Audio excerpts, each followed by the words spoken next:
స్థిరీకరిస్తామని Pattiseema 100 కోట్లని begin చేశారు. తీరా చూస్తే ఇది 300 400 కోట్లు 700 కోట్లు అయింది అంటారు. అది తర్వాత అంతా పూర్తి అయ్యేటప్పుడు వాళ్ళకి ఇచ్చిన ప్రోత్సాహకాల డబ్బులన్నీ కూడా కలిపితే. బట్ 100 కోట్లని బిగిన్ చేశారు. ఇది 300 కోట్లకి ఎందుకు అనేసేటటువంటి కోణం. తర్వాత జగన్ వచ్చాక ఆ అమౌంట్ చెల్లించి హ్యాండ్ ఓవర్ చేసుకున్నాడు ప్రాజెక్ట్. పులిచింతల కాంపెన్సేషన్ అంత ఇబ్బంది పెట్టారు.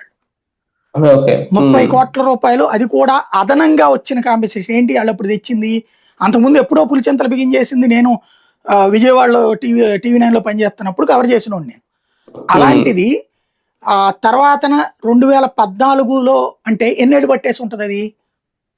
రాష్ట్ర విభజన టైంకి వచ్చేటప్పటికి అప్పటికి పరిహారం వీళ్ళు ఏం పెట్టారు, అంతకుముందు ఇచ్చేశారు.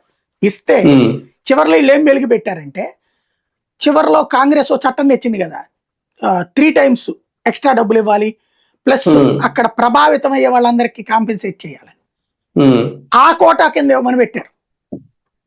పాత ప్రాజెక్టు కొత్త పరిహారం పెట్టారు అన్నమాట. ఆ పరిహారం ఇవ్వలేదని అది 30 కోట్లు 300 కోట్లు అయింది. అది దాదాపుగా ఇవ్వాల్సి వచ్చింది ప్రభుత్వం. అలాంటి పరిస్థితి ఇక్కడ వచ్చిండేది పోలవరానికి ఆ రోజున. లేదా పర్మిషన్ ఇవ్వమని అడ్డు పెట్టేవాళ్ళు కోర్టులో, గిరిజనుల చేత పెట్టించేవాళ్ళు. కాబట్టి ఆ రోజున దాన్ని కలపమని అడిగారు, కలిపేశారు. అది తద్వారా మనం పోలవరం ప్రాజెక్టు పూర్తి చేసుకుంటున్నాం. పర్యావరణ అనుమతులు కూడా ఇప్పటికి కూడా కేంద్ర మంత్రి, పర్యావరణ శాఖ మంత్రి ఎప్పటికప్పుడు ఏడాది పాటు దీనికి అనుమతులు అక్కర్లేదన్న స్టే ద్వారా కొనసాగుతుంది ప్రాజెక్టు.